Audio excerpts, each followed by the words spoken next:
শুভ সকাল বন্ধুরা, কেমন আছো সবাই? আশা করি ভালো আছো। আমিও ভালো আছি। তো সুন্দরবন জেলার ছোট্ট একটা অঞ্চল থেকে আমি নমিতা বলছি। তো আমার পরিবারের সকল সদস্যকে অনেক অনেক ধন্যবাদ জানিয়ে আমার ভিডিওটা স্টার্ট করছি। আর বড়দের জন্য রইল প্রণাম, আর ছোটদের জন্য অনেক অনেক ভালোবাসা। তো দেখো, আমার কিন্তু ঘর বাড়ি সব ঝাঁটিয়ে পরিষ্কার করে এসেছি, বিছনা টিছনাগুলো।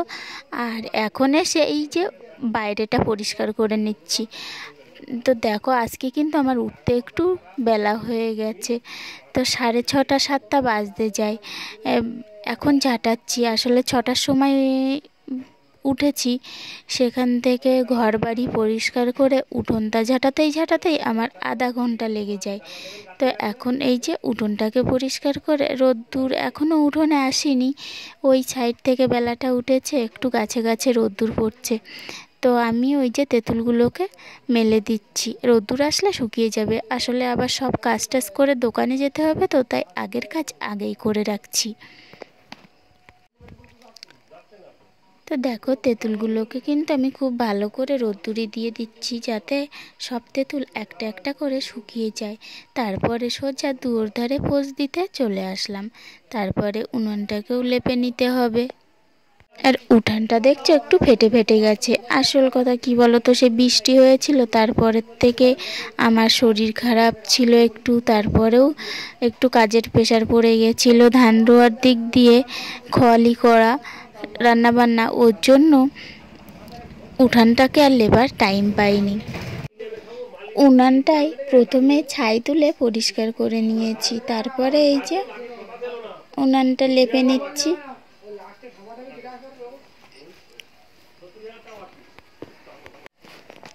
তো আমার ভিডিওগুলোতে যারা সুন্দর সুন্দর কমেন্ট করছো, তাদেরকে বলবো অনেক অনেক ধন্যবাদ। আর প্লিজ একটা লাইক দিতে কেউ ভুলো না, প্লিজ। তো দেখো, কালকে এত কাজের চাপ ছিল, তো আমি কালকে ব্লগটা ছাড়তে পারিনি, তারপরেও আসলে ভয়েস দিতে পারিনি। তারপরেও বড় কথা, ছেলেকে নিয়ে একটু ডাক্তারের কাছে গিয়েছিলাম। আজকে গিয়েছিলাম, কালকেও যাওয়া লেগেছিল, মানে 2-3 দিন ধরে আপ ডাউন করছি, কিন্তু সব কথা তো তোমাদের সাথে শেয়ার করা হয় না। তো আজকে বললাম, কালকে ভিডিওটা যেহেতু ছাড়া হয়নি, যার জন্য আজকে বলে দিলাম। তারপরে দেখো, ভাতটা বসিয়ে দিলাম। আসলে দোকানে যেতে হবে, আর আমার শর্মিষ্ঠা দিদিভাই বলেছে আমাকে দোকানটা ঘুরে দেখাতে। তো দেখো, সমস্ত কাজ হয়ে গেছে আমার। এখন আমি এই যে রেডি হয়ে গেছি, আসলে দোকানে যেতে হবে। আর আজ থেকে আমি সকাল সকাল দোকানে যাওয়া স্টার্ট করলাম। আসলে অনেক দিন হলো কাজের চাপে কোনো দিন দোকানে যেতে পারি না, ঠিক টাইম মতো সকালে যেতে পারি না। তো এখন থেকেই সকালেও স্টার্ট করলাম। তো এই যে শাড়ি টাড়ি পরে আমি গুছিয়ে নিলাম, শুধু মাথাটা আঁচড়াতে বাকি। তো মাথাটা আঁচড়ে নেব।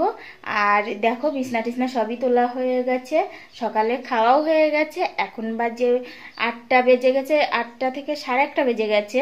কারণ ছেলে কে এখনো স্কুলে দেওয়া হয়নি, ওর তো 9টার সময় গাড়ি আসে, ওই গাড়িতে করেই আমি চলে যাব। তো গাড়ি শোনা আজকে একটু সকাল সকাল ওর বাবার সাথে না কানমারি গেছে।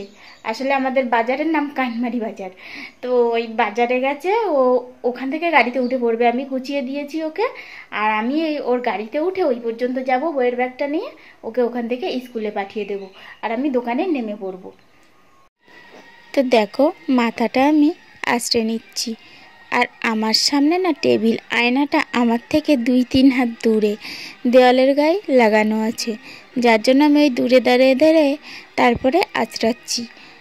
আর আয়নাটা তো কাছে নেই, আর ছোট আয়নাটা দিয়ে সবসময় তাড়াহুড়োর সময় হয় না। এই যখন তাড়াহুড়ো একটু, তখন এই তাড়াতাড়ি করে এখানে দাঁড়িয়েই মাথাটা আঁচড়ে নিই। আর তোমরা তো জানোই আমার এই চুলের এই একটাই স্টাইল। তো দেখো, এই যে আমি এখন রেডি হয়ে গেছি, আর এখন আসলাম একটু লঙ্কা তুলতে। আসলে কী হয়েছে বলো তো, ভাত তো গুছিয়ে নিয়েছি দোকানে যাওয়ার জন্য, কিন্তু লঙ্কা না হলে আবার আমার শাশুড়ি মা খায় না, আসলে ওনার একটু লঙ্কাটা বেশিই লাগে, যার জন্য এই যে গাছ থেকে কটা কাঁচা লঙ্কা তুলে নিচ্ছি।